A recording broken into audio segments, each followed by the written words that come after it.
اتصال بين الإسعافات ولا في اتصال بين الداخل والخارج، ما حد بيعلم عنه. بيعملوا عملهم كلهيته وشردوا الناس من الشمال جابوهم بيجوا على المنطقة الآمنة. ما فيش منطقة آمنة لحتى الآن، ما في إسعافات اللي تطلع الناس. خلص الله يرحم الشهداء اللي نزلت عليه الدار، ما في حد يسعفهم. إذا شافوا واحد أو اثنين شافوهم أخذوهم، ولا الباقي تحت نزل مش قتيل. رحمة الله عليهم الشهداء.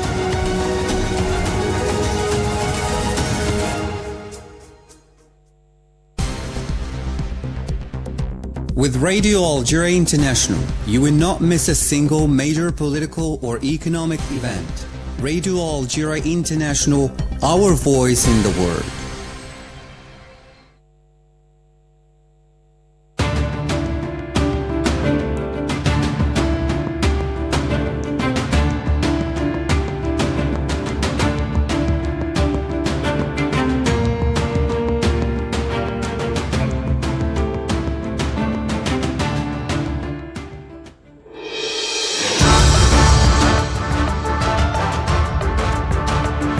This is the English service of Radio Algeria International. It's time for the news. President Abdelmadjid Tebboune has chaired a Council of Ministers meeting during which several instructions have been given to improve the performance of different sectors. And the president ordered the examining of the situation of Palestinian students in Algeria and taking them over after they lost contact with their relatives. The U.S. Secretary of State Antony Blinken pursues his tour in the region while scores of Palestinians are still being killed by the Israeli bombardments in the Gaza Strip. And the Arab Parliament has condemned the information contained in the latest communique of the U.S. State Department on freedom of worship in Algeria. And those were the major developments. Now the Full News edition. Good afternoon. President Abdelmadjid Tebboune has offered his condolences to the Palestinian Al Jazeera journalist Wael al-Dahdouh and his family following the Israeli murder of his son Hamza Wael al-Dahdouh. In a message of condolences, the president seized the opportunity to express sympathy to all the families of journalists who have been killed in the Israeli aggression against the Gaza Strip. He said the assassination of journalists will remain stained on the Israeli occupation and a witness of their policy of sealing the lips of freedom and hiding the reality of the Zionist crimes. President Abdelmadjid Tebboune has chaired a Council of Ministers meeting during which several instructions have been given to improve the performance of different sectors. Mariam Barshi has more.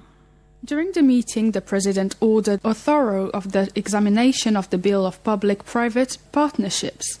The President also insisted on accelerating the implementation of the project of the new oil refinery of Hassi Massoud, stressing the importance of this project for the national production and economy. Regarding the sector of industry and pharmaceutical production, President Tebboune instructed the Minister of the sector to supervise the operation of the recovery of the industrial estate around the El Hajr complex in Annaba province and to allow for investment projects. Regarding the health sector, President Tebboune urged for giving more importance to the control of health imported products through the creation of laboratories at Algeria's ports and airports. Regarding the measures taken to control the availability of consumer products, President Tebboune insisted on the vital importance of the continuous control of markets so that the state stay informed on availability of consumer products.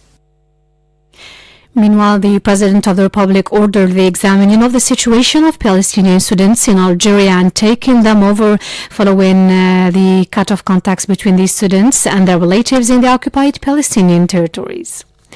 And the Palestinian ambassador to Algiers, Faiz Abu Aita, has hailed the decision of the President of the Republic, Abdelmadjid Tebboune, to immediately take in charge of the Palestinian students in Algeria after they lost contact with their relatives in occupied Palestinian territories.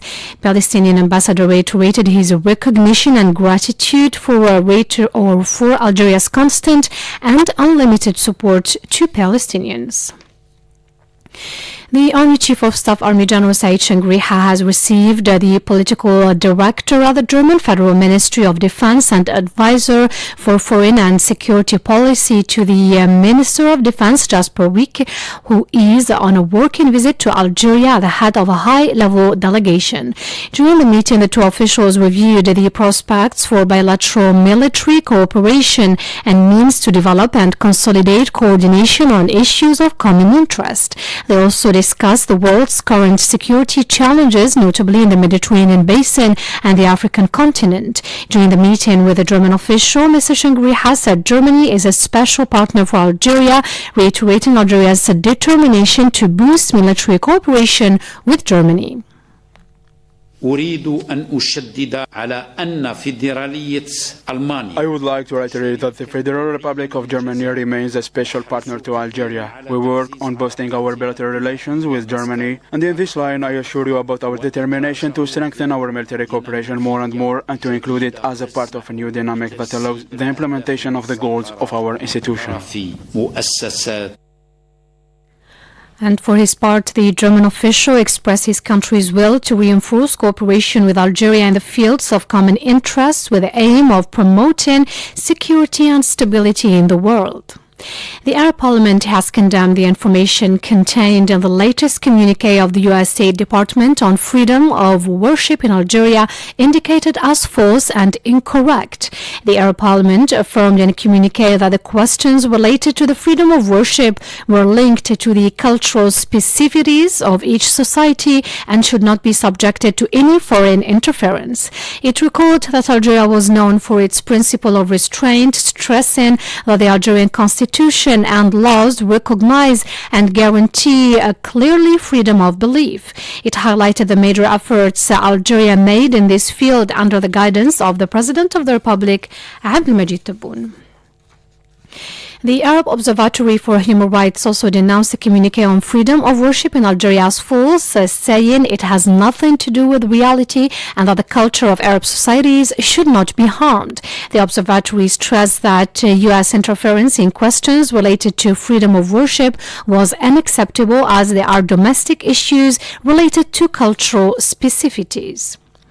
And the High Islamic Council has expressed its surprise of the content of the last communique by U.S. Secretary of State Antony Blinken on the freedom of worship in Algeria.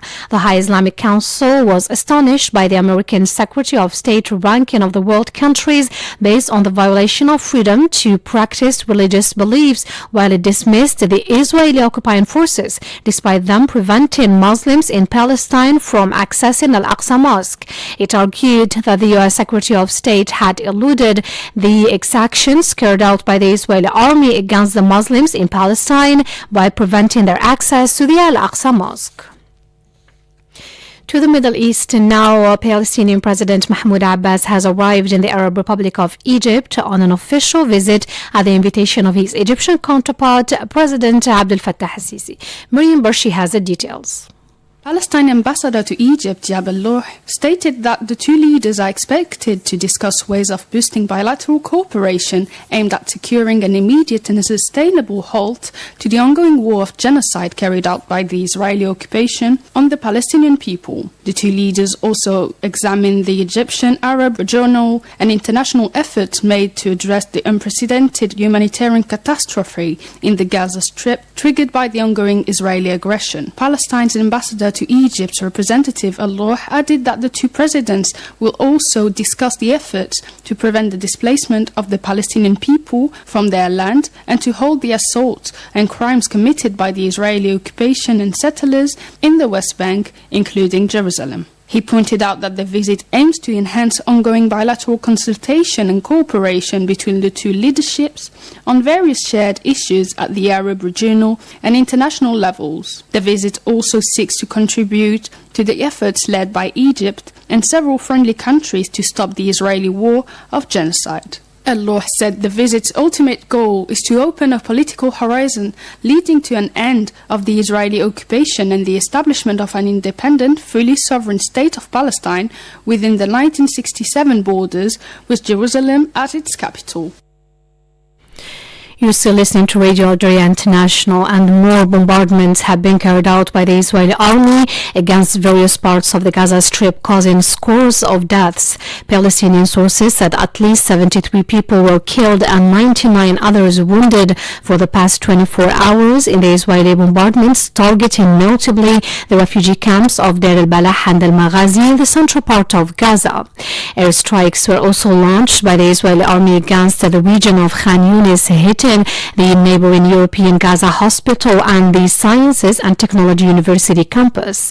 The 7-week-long Israeli operation in Gaza has claimed over 22,800 lives, mostly women and children, whereas thousands of others are still reported missing.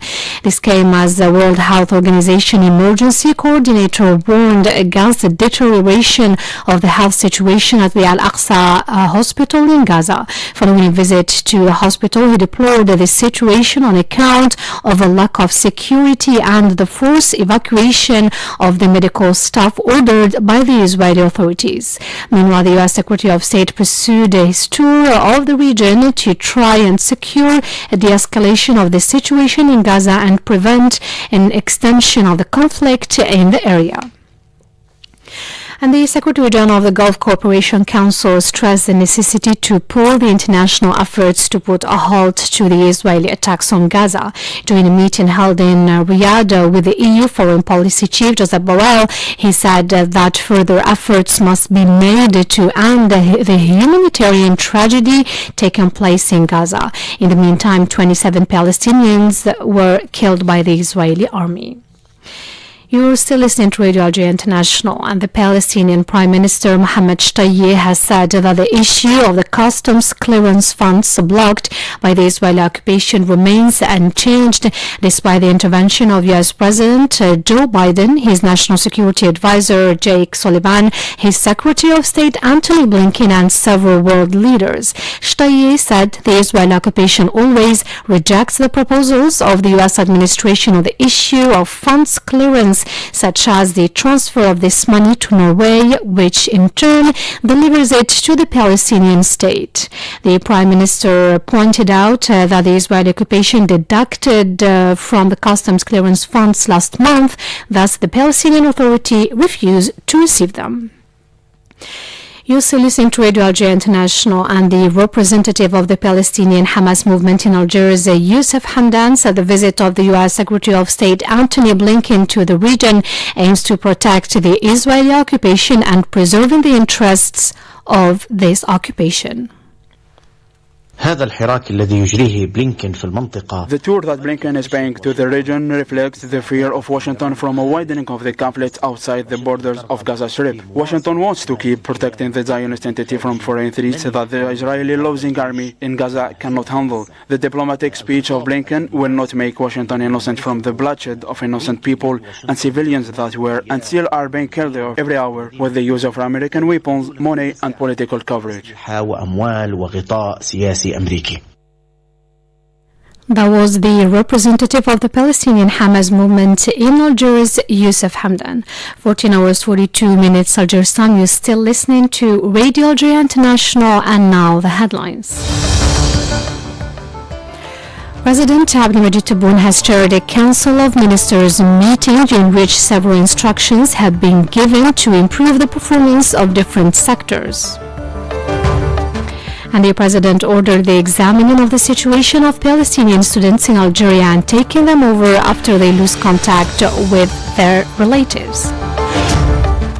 And the Arab Parliament has condemned the information contained in the latest communique of the U.S. State Department on freedom of worship in Algeria, indicated as false and incorrect. And the U.S. Secretary of State Antony Blinken pursues his tour in the region while scores of Palestinians are still being killed by the Israeli bombardments in the Gaza Strip. That's it for our news bulletin. I invite you now to listen to our economic program presented by Said Bouazi. Hi and welcome to our weekly program devoted to Algerian economic news. First in the news, the government, meeting under the chairmanship of Prime Minister Nadir Al-Arbawi, has examined the regulatory framework for the creation and operation of free zones in implementation of the directives of the President of the Republic, Abdelmajid Tebboune, concerning the strengthening of trade with neighboring countries of the South and the promotion of non-hydrocarbon exports. The government has also examined the most effective means of ensuring the supply of basic consumer goods, particularly in the southern regions, through the development of a system of compensation for transport costs to these regions.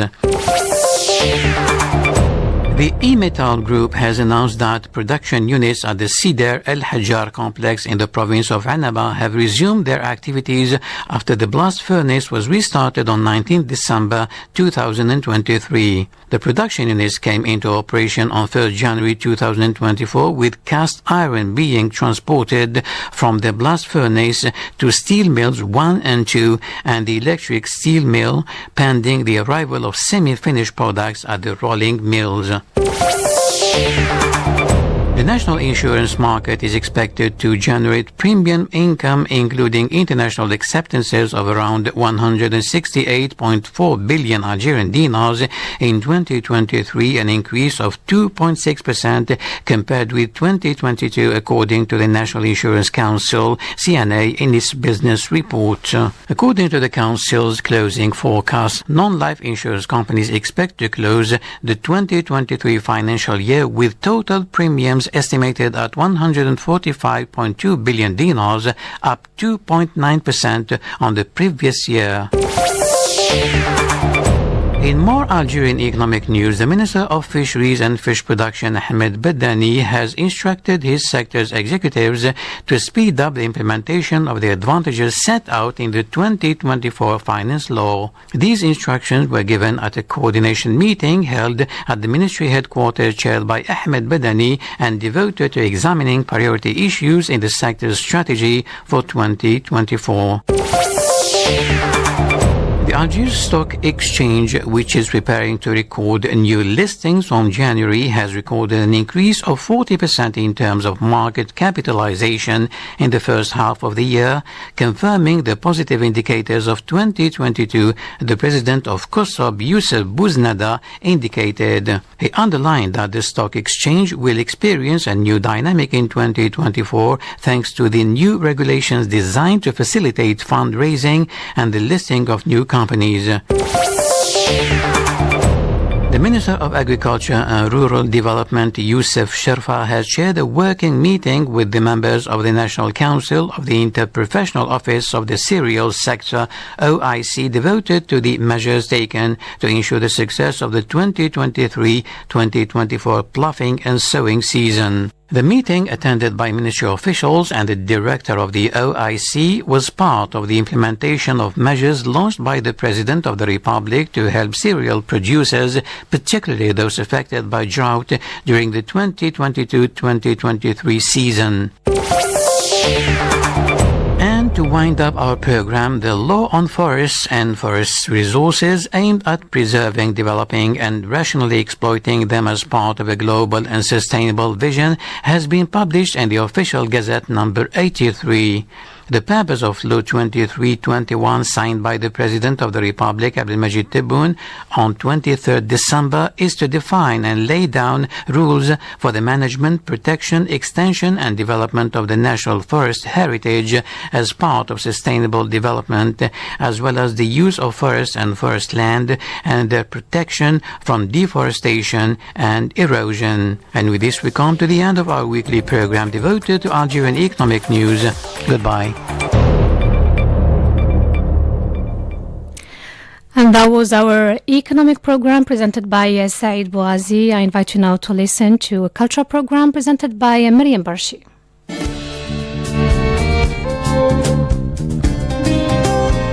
Welcome to our special program, Inspiring Figures. Today's program is dedicated to the life, teachings and legacy of the esteemed Jalaluddin Rumi.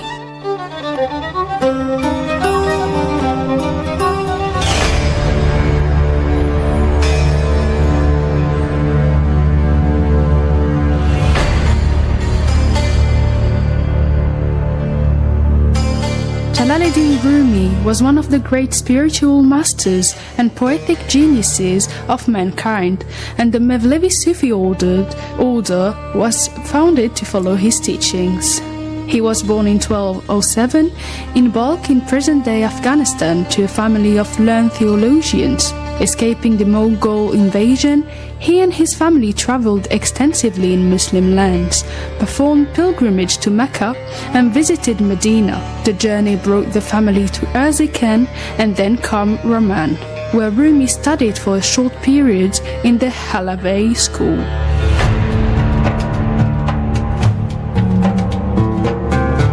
In 1228, at the invitation of the Sultan of Seljuk, Alaeddin Keykubat, they settled in Konya, Anatolia in present-day Turkey, then part of Seljuk Empire. Jalaluddin married and lived with his wife, Gevher Hatun, who bore him 2 children. He is called Rumi, meaning Anatolian, because of his life in that place. He also gained the title Mevlana, which means our master, through his life's work there. Rumi's tomb is in Konya, Turkey. When his father Bahauddin Veld passed away in 1231, Rumi succeeded him as a professor in religious sciences at the largest theological school in Konya. Only 24 years old, Rumi was already an accomplished scholar in religious and positive sciences. He died on the 17th of December 1273 in Konya, where he had spent most of his adult life and composed all his works, and where his tomb lies today. Although Rumi had already succeeded to his father's position as a teacher, when the great scholar and Sufi Burhanuddin al-Tirmidhi arrived in Konya, Rumi studied under him and devoted himself to his service for 9 years. This training was focused on divine love, worship, austerity and abstinence, piety, consciousness of God, humility and tolerance, which are the foundation of Sufism.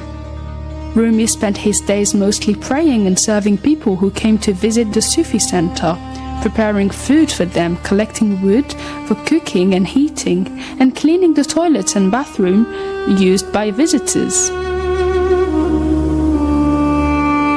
He thus learned the merit of serving people and knew what serving people is ultimately serving God. On Burhanuddin's advice, Rumi completed his scholarly education in Aleppo, mastering also the classical Islamic sciences, including jurisprudence fiqh, commentary on the Quran tafsir, tradition hadith, and epistemology usul.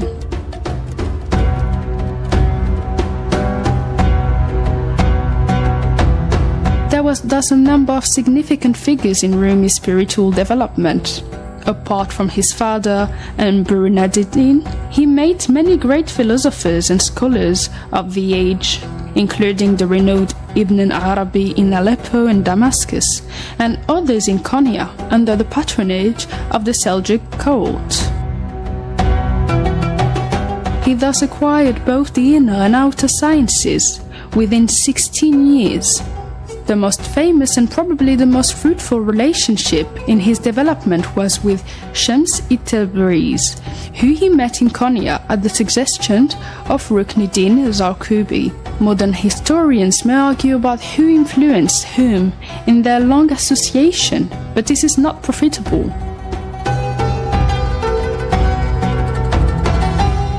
What we know is that for a particular period of time, 2 skillful and acute spirits came together, and by sharing the divine bounties and gifts they received from their Lord, they reached peaks that most would not be able to reach easily on their own. To this day, the place where the 2 first met in Konya is known as Mark's el-Bahrain, the meeting point of the 2 oceans. Through their spiritual cooperation, they enlightened those of their own age and have also influenced all the centuries which followed. Following the departures of Shams, Rumi continued to compose his works and to develop the principle that would be followed by the older form and named in his honor after his death. He started to live in seclusion and abstinence, practicing ascetics in series of 3 periods of 40 days. Eating a little, talking a little, and sleeping a little were essential components of this discipline.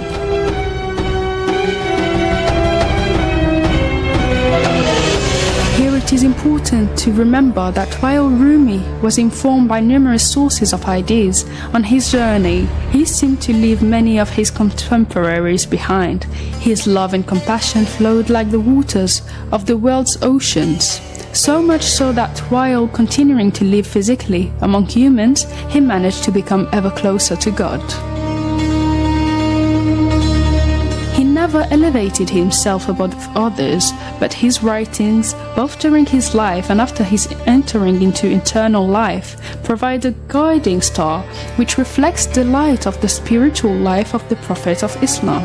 Thus he is among the few figures who have exerted great influence over large parts of history and large regions of the world. Rumi's poetry and prose writing have a spiritual content that is the universal language of the human soul. They speak of the spiritual journey of man's ascent through the mind and love to perfection. His works were recorded, collected and compiled during his lifetime and after his death by his son, his friends and his students, particularly his much-loved disciple Husamuddin Chelebi. He passed away in 1273. Muslims, Christians, Arabs, Persians, Turks and Romans honored him at his funeral, and men of faith followed his bier. That night was named Shebul Arus, the night of the union with the divine. Ever since, the Mevlevi dervishes have kept that date as a festival. Although Rumi was known and loved during his lifetime by the Christians in his immediate environment, the West only came to know him many centuries later, in part because the great German poet Goethe, one of the fathers of the hugely romantic movement, came to know and be influenced by some of the works of Rumi through the translations of the Austrian historian Joseph von Hammer. Even though most Islamic scholars would argue that von Hammer's translations were for the most part inadequate, nevertheless the power and beauty of Rumi's thought, mysticism and love shone through.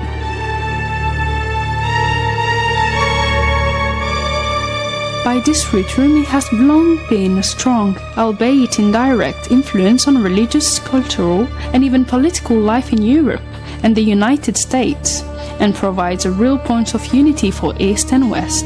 The current truth and great potential of this cultural meeting is best proved by the fact that Rumi has been the best-selling poet in the United States for the last 13 years.